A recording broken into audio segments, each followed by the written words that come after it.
mesure de plus en plus forte. En fait, la vidéo, j'ai envie de l'appeler Et si Jésus est noir, mais qui je suis? Eh ben, en fait, très clairement, je suis absolument choquée de voir à quel point l'histoire a été falsifiée et aussi encore à quel point la France est totalement encore colonialiste, n'a pas du tout réparé ses erreurs et n'est pas du tout prête à le faire. En fait, j'ai l'impression que toute notre histoire du monde, comme elle repose sur un mensonge, ben, tout est absolument inversé.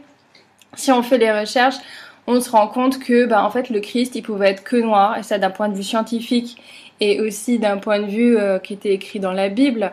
Déjà dans la Bible, on nous dit qu'il a la peau comme le charbon et les cheveux de laine. Et puis quant à l'ADN, on découvre que les premiers hommes étaient noirs, donc c'est l'ADN primordial.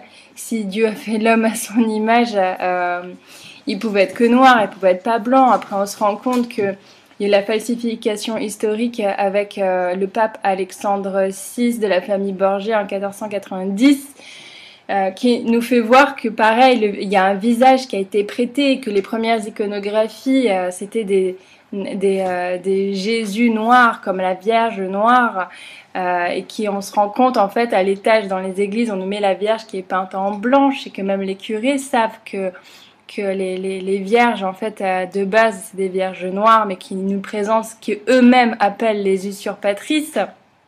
Ce que je trouve quand même extrêmement choquant, ça veut dire que toute la religion catholique est totalement basée sur l'inversion des valeurs. C'est comme ça qu'on avance, sans avoir de préconçus à la base.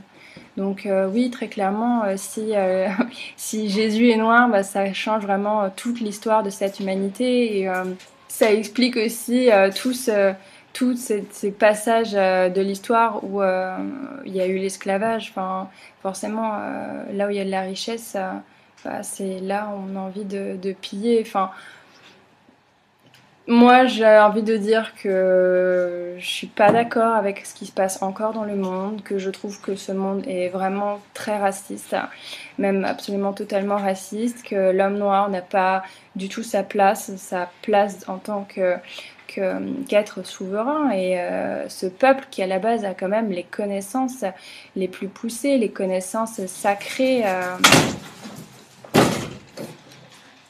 Les connaissances sacrées de ce monde qui fait qu'encore ce monde peut exister. Si les fondations de ce monde s'écroulent, si l'Afrique s'écroule, on peut clairement se rendre compte qu'il va y avoir un gros déséquilibre dans cette humanité. Donc moi, mon témoignage, c'est de dire que je suis pas d'accord avec tout ça, que mes recherches me montrent que tout ce que je viens de vous expliquer, je pense que c'est vraiment à chacun de faire ses recherches, à chacun d'avoir l'ouverture d'esprit, mais surtout l'ouverture de cœur, parce que sans l'ouverture de cœur, on va nulle part de l'amour de soi, de l'amour des autres, de l'amour de l'humanité.